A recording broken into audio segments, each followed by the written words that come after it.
যেহেতু ধরা পড়ছি সংসার নষ্ট হয়ে গেছে, তাই যতদিন আছি তার সাথে থাকতেছি। কার সাথে? সাগরের। তোমার বাসা কোথায়? বাসা এখানে। কে? এই বাড়ির বউ। কার বউ এটা? সবুজের বউ। আচ্ছা, সবুজ তোমার সম্পর্কে কি হয়? ভাই হয়। কি রকম ভাই হয়?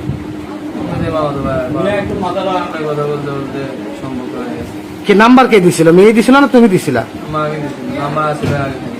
নাম্বার ফোন হচ্ছে বাড়ির ফোন, নাম্বার আগে থেকে আছে। কতক্ষণ যাবত এই রুমে ছিলা? কালকে রাতে আসছি। হ্যাঁ, কালকে রাতে আসছি। তোমাদের আজকে প্রথম আসছি। এর আগে কি কিভাবে? ফোনে কথা বলছি। হ্যাঁ, তাছাড়া একা মেয়ে পেয়ে ফিজিক্যাল রিলেশন হয়নি? হয়নি, সেটা তো আমি বলতেইছি। হ্যাঁ, এই মেয়েটার লাইফ নষ্ট করলা কেন? হ্যাঁ, ভাই ভালো তুমি লাগছে। বিবাহিত ছেলে? না।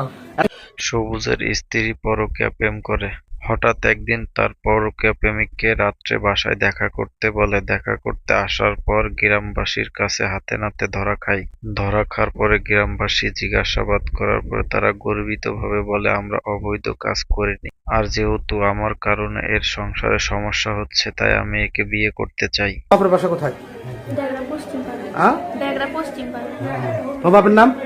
নজরুল। ভাই, এই মেয়েটার সাথে কতদিনের সম্পর্কের কথা বললে? রোজার ভিতর থেকে। রোজার ভিতর থেকে না? আচ্ছা বলো, এই ধরনের ফোন দিয়ে কথা বলতো তোমরা? সেই ফোনটা নষ্ট হয়ে গেছে, ফোন কার কাছে জানি আছে। কিভাবে যোগাযোগ হতো এই ছেলের সাথে? ওই ফোন দিয়ে কথা বলতে এটা কথা এই হচ্ছে। বাড়ির ফোন, ওই সময় আমার কোনো ফোন দেয়নি, বাড়ির ফোন দিয়েই কথা হচ্ছিল। সংসার যেতে নষ্ট হচ্ছে, তার জন্যই হচ্ছে, তার সাথে এখন যাবার সাথে। কার সাথে সেটা? এর সাথে। সাগরের সাথে? সাগরের সাথে? আচ্ছা, তুমি কি তাকে মেনে নিতে চাচ্ছ? হ্যাঁ স্যার। হ্যাঁ, কোনো আপত্তি আছে? না। তার সংসার নষ্ট হয়ে যাচ্ছে, আমি তার সাথে যাচ্ছি না, তার সাথে থাকবো।